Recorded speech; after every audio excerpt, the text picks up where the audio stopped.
It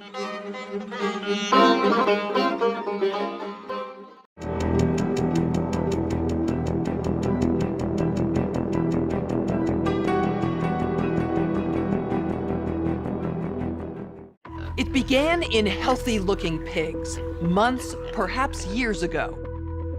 A new coronavirus spread silently within herds. Gradually, farmers started getting sick. Infected people got a respiratory illness with symptoms ranging from mild flu-like signs to severe pneumonia. The sickest required intensive care. Many died. Experts agree, unless it is quickly controlled, it could lead to a severe pandemic, an outbreak that circles the globe and affects people everywhere. The mission of the Pandemic Emergency Board is to provide recommendations to deal with the major global challenges arising in response to an unfolding pandemic. The board is comprised of highly experienced leaders from business, public health, and civil society.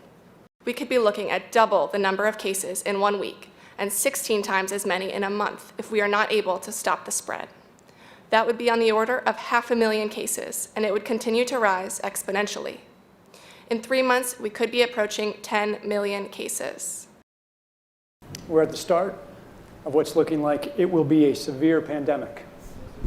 And there are problems emerging that can only be solved by global business and governments working together.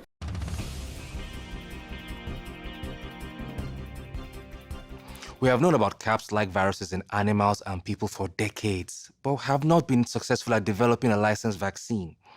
And sure, there are new technologies that may help, but it's going to be difficult. I am not optimistic about having a vaccine in time to be relevant during this pandemic. So the policy crisis in question for this board in this meeting is this: how should governments, business, and international organizations allocate and distribute pandemic antivirals and medical supplies to the people who need them most? What we've seen work very well in the HIV field is, in fact, procurement through the Global Fund. So having a centralized mechanism, so financially able to procure on behalf of affected countries would be critical. I think the second thing is it's going to be very important that for the business sector, for manufacturers of antivirals, that we have clarity around what the need is and where the need is and who are making the decisions.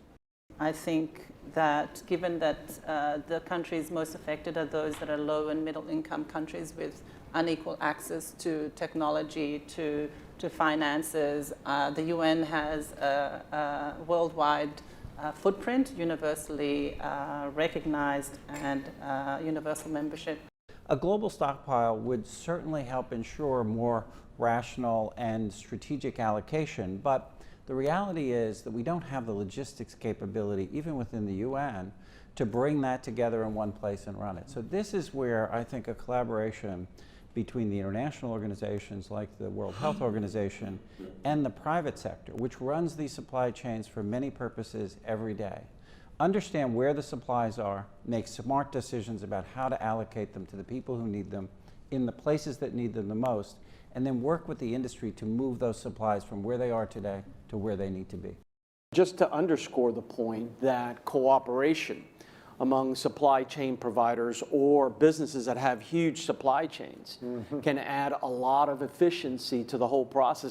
The question is, can you, through this international mechanism, really promote commitments to doing this as quickly as possible and give people a sense that actually if they contribute more, that they will have a better chance of protecting their own populations and their country's security and health. So to be completely clear, most of this production would already be committed in contracts. Yes. It is almost unheard of that people are producing product without having a forward commitment for the consumption of that product. So the first thing that needs to be done, because this is not something that the countries currently control, unless countries are going to bring about emergency situations and co-opt an existing supply chain. I think it's not likely, I agree, that countries are not going to buy countermeasure to put into a global supply without retaining a large portion of it for themselves.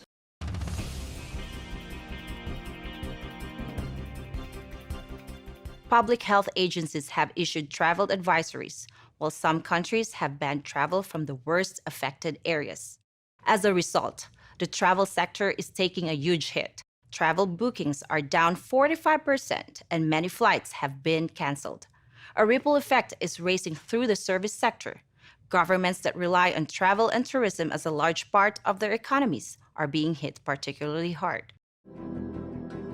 How should national leaders, businesses, and international organizations balance the risk of worsening disease that would be caused by the continued movement of people around the world against the risks of profound economic consequence of travel and trade bans? If there's some sense that there's a UN institution that can do all of this, then I worry we're suffering from a delusional disorder on the power of the UN. It's really important to get those industries and their trade associations and an efficient leadership established, which is decentralized, but has a collective responsibility and accountability. And that needs to be supported by the public leadership. What is essential, what is non-essential travel, we have to clarify this. Otherwise, if we go down to 20% bookings over a long period, the company will run down. That's a fact. You know, there's a whole complex set of issues in a highly interdependent world on supply chains that are just in time. We need to think about how much flex there is in that just-in-time supply chain system and make sure it keeps running. I think it's going to take specificity, and it's going to take knowledge that only the private sector has. The UN can play an important coordinating facilitation role, but the companies know where those commodities are, where they move, how to move them, and that's where a type of public-private collaboration that we have not generally had in these crises needs to be put together pretty quickly. We are not out of money yet, but the fact is we are trending in a dangerous direction and something needs to change. So the policy question for this board now is, how should financial resources be prioritized? Are there nodes that we cannot allow to fail? What is your sense of priorities? We don't have money to pay for all of these urgent problems. So at the moment, we want the fund, right? You need the money. So where's the money? So government kind of supplies some money. A lot of, private sectors, some are sitting here, you have some money.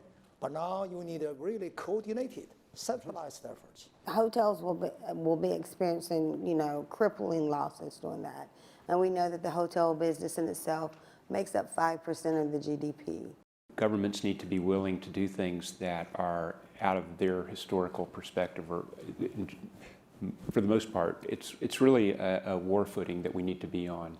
We shouldn't underestimate the power of entrepreneurship. We need to escalate that, whether it's through the government's helping with tax breaks or subsidies of that nature to increase manufacturing of those types of products. It can happen quickly. A Marshall-type plan, don't mean to say that exactly, but a Marshall plan that can go into effect can stimulate change very quickly. Countries are reacting in different ways as to how best to manage the overwhelming amounts of dis and misinformation circulating over the internet. In some cases, limited internet shutdowns are being implemented to quell panic. How much control of information should there be, and by whom? And how can false information be effectively challenged? And what if that false information is coming from companies or from governments? I think it's very important that we make sure that there is concise communication with all healthcare facilities where these patients are being treated so that there isn't mass panic. We're at a moment where the social media platforms have to step forward and recognize the moment to assert that they're a technology platform and not a broadcaster is over. They, in fact, have to be a participant in broadcasting accurate information and partnering with the scientific and health communities to counterweight, if not flood the zone of accurate information, because to put the genie back in the bottle of the misinformation and disinformation is nigh impossible. One thing we haven't spoken about, and I'm wondering whether it's time to talk about this, is a step up from the part of the governments on enforcement actions against fake news. I personally do not believe that trying to shut things down in terms of information is either practical or desirable. And we do have, I think, a couple of strategies that are available to us, one of which is the flood strategy, second of which is relying and informing and equipping trusted sources of information with the facts so they can then pass that on. But we also need to actually think about a technological answer to this. The outcome of the CAPS pandemic in Event 201 was catastrophic. 65 million people died in the first 18 months. The outbreak was small at first and initially seemed controllable, but then it started spreading in densely crowded and impoverished neighborhoods of megacities. From that point on, the spread of the disease was explosive. Within 6 months, cases were occurring in nearly every country. The global economy was in a free fall.